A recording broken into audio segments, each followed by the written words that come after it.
Nathan and I had been married for 6 years, and we had finally decided we were ready to have children. We talked about it all the time, about the children we hoped to have and the life we wanted to give them.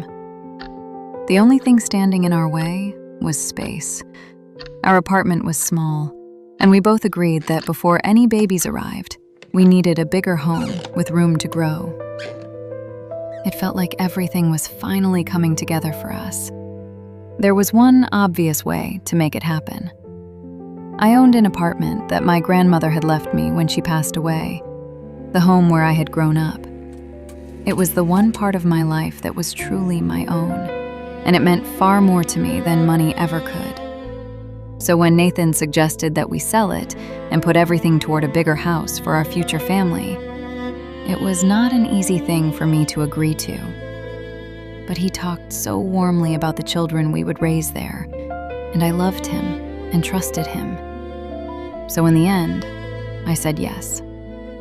The day before we were supposed to sign the sale, I got a message on my phone from a number I didn't recognize. It told me not to sign anything until I had met the person who sent it, because my husband was lying to me. My first instinct was to delete it, since it sounded like a scam or a cruel prank.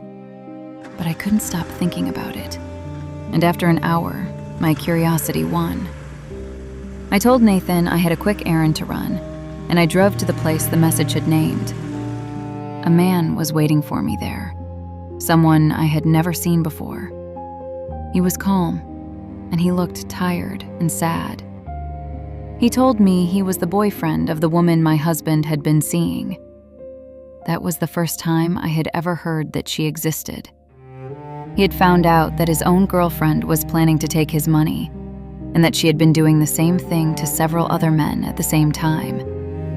He was hurt and angry, and he wanted it to stop, so he had started watching her. That was how he found out what she and my husband were planning together. Their plan was simple and cruel. Nathan wanted me to sell my grandmother's apartment and put all of that money into a new house, but the house would be in his name only. A year later, he would ask for a divorce. And because the house counted as shared property, he would take half of everything, including the half that had really come from me.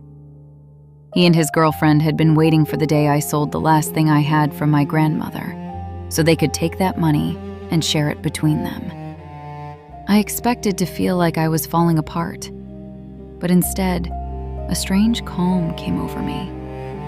The man had no reason to lie to me, and somewhere deep down, a part of me had felt for a while that something was wrong. I thanked him, and I drove home knowing exactly what I was going to do. The next day, when we were supposed to sign, I simply did not show up. While Nathan sat waiting at the office, wondering where I was already somewhere else. I had called the locksmith and changed the locks on the apartment he had been so eager to sell. I packed up all of his things and left them in boxes outside the door, with a note on top that said only, "I know everything." Then I got in my car and left for a trip I had booked just for myself. By the time he realized what had happened, there was nothing left for him to take. The apartment was still mine, still the home my grandmother had given me. He had spent months planning to leave me with nothing, and in the end, he was the one who walked away with nothing at all. I spent that whole week by the sea, and for the first time in a long time, I felt free. I still wonder how long he would have kept smiling at me if that message had never come. Do you think I would have found out the truth on my own? And if a stranger told you that your husband was lying, would you have gone to meet them?